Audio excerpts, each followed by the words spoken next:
Hello and welcome. You're watching All of Your Business and I'm your host Eman Tasleem.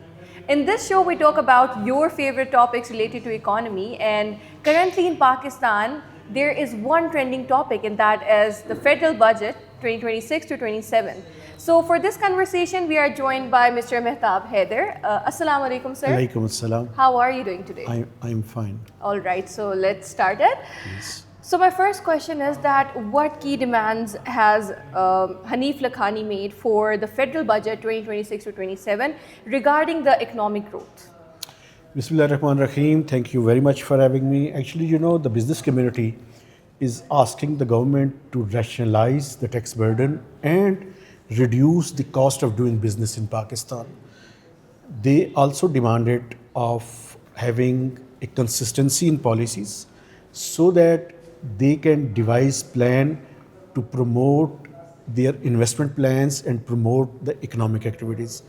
So keeping in view these demands, there is a demand from the business community that the corporate sector rates must be reduced, and the super tax, which is imposed on the higher income bracket companies as well as individuals, it must be reduced gradually because Pakistan is under the IMF program and it cannot be abolished altogether. Yeah. So gradual approach they are asking the government to adopt for the upcoming budget, which is going to be announced by the Minister for Finance, Muhammad Aurangzeb, before the National Assembly of Pakistan, and then he will also lay it down before the upper house of the parliament in the Senate.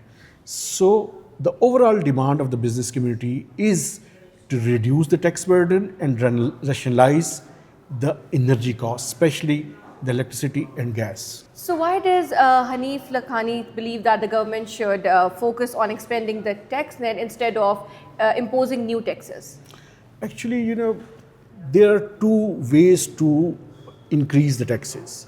One is to suck the blood of the existing taxpayers, especially the salaried class and all those who have preferred to come into the tax net. And the second approach is that instead of sucking the blood of existing taxpayers, there is a need to broaden the tax base.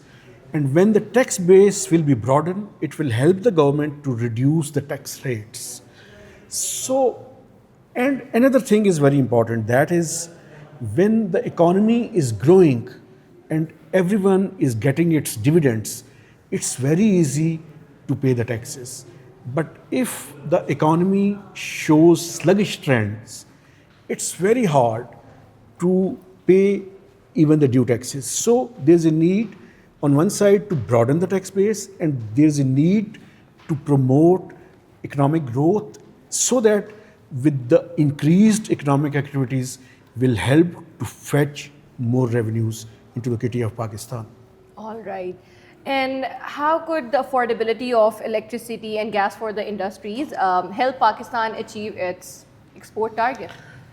Of course, this is another important element because cost of doing business in Pakistan has grown up and it has burdened the overall formal sector heavily.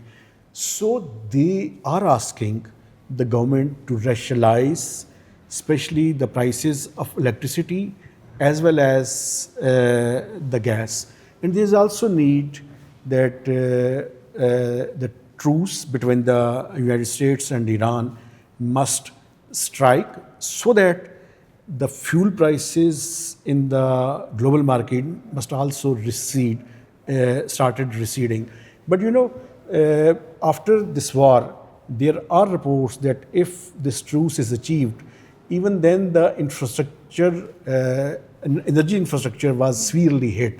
So it will take certain time.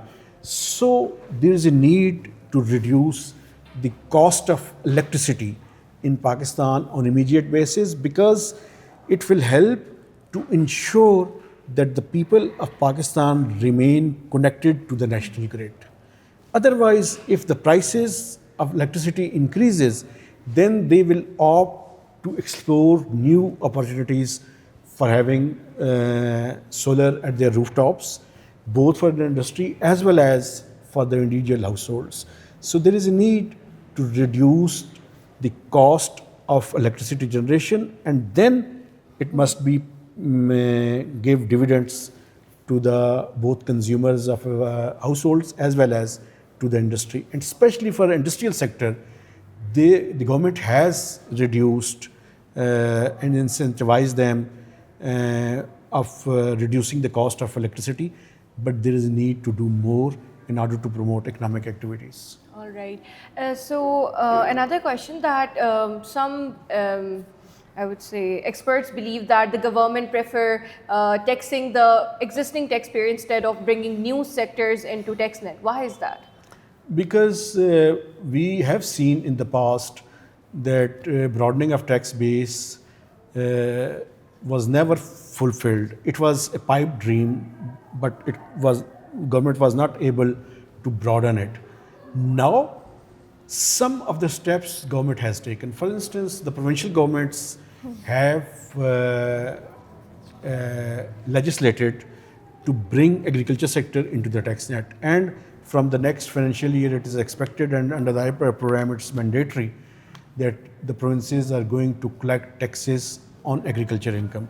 And for retailers, the government has come up with a fixed tax scheme where up to 200 million turnovers, they have imposed 1% tax, or minimum they will have to pay 25,000 rupees. So the government has explored all available options. Now the ball is in the retailers' courts and the small shopkeepers, that now the time has come when they should contribute maximum into the national kitty. Because if we think that Pakistan's economy can be run without our contribution or without our paying taxes, it will result into sucking the blood of existing taxpayers. So if we want to reduce the tax burden on the existing taxpayers, there is a need to broaden the tax base. It will help to reduce the tax burden on already who are in the tax net. All right, and there's also a recent development, which is basically the consensus between the federal government and the provinces. Mr. Mehtab, could you please elaborate on this? Actually, the federal government was facing constraints in the aftermath of 18th constitutional amendment and the 7th NFC award, which was struck almost 16 years back in 2010.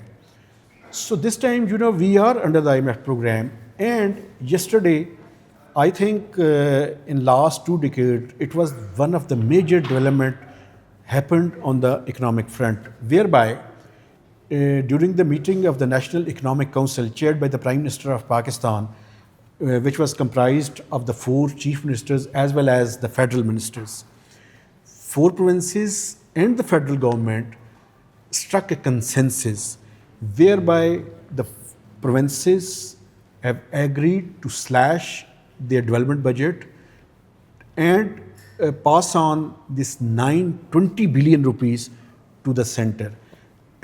So the center also decided to slash its development budget by rupees 126 billion. So in totality, more than 1 trillion rupees was saved, which will be provided as a grant to the center. It will help the center and the federal government to meet its obligation under the IMF program, and it will also facilitate the federal government to provide some kind of incentives to the salaried class, to the corporate sector, and it will also help the federal government to meet its strategic expenditures requirements, especially on the defense, especially on the social sector. So it is the most significant development happening on the economic front, and it will have far-reaching impact on the overall fiscal framework of the country. Okay, so in the upcoming budget,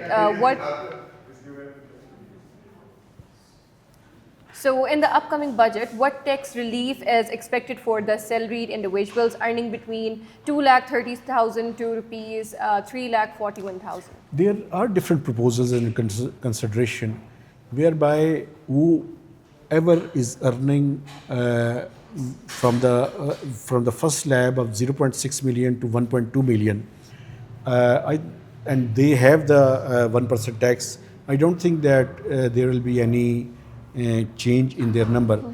But for the middle income earners, it is being proposed that 5% tax reduction to be provided in the upcoming budget. But it depends upon the approval of the IMF, because Pakistan is currently negotiating with the IMF, and tomorrow when the finance minister is going to unveil the budget, we will be able to know the exact steps, especially with the salaried class. But for the middle income earners, there is a proposal to reduce the tax burden of 5%. There is a maximum tax rate of 35%, and there is a proposal to reduce it. The maximum rate must be 30%, and the 10% surcharge on the higher income brackets, there must be some reduction in it as well. So overall, more than 60 billion rupees tax incentive for the salaried class is expected All right. in this upcoming budget. Okay, thank you so much, Mr. Always Mehta, for joining us. This was it for our today's episode. I hope you enjoyed the conversation. We'll come back with another episode. Till then, take care. Allah Hafiz.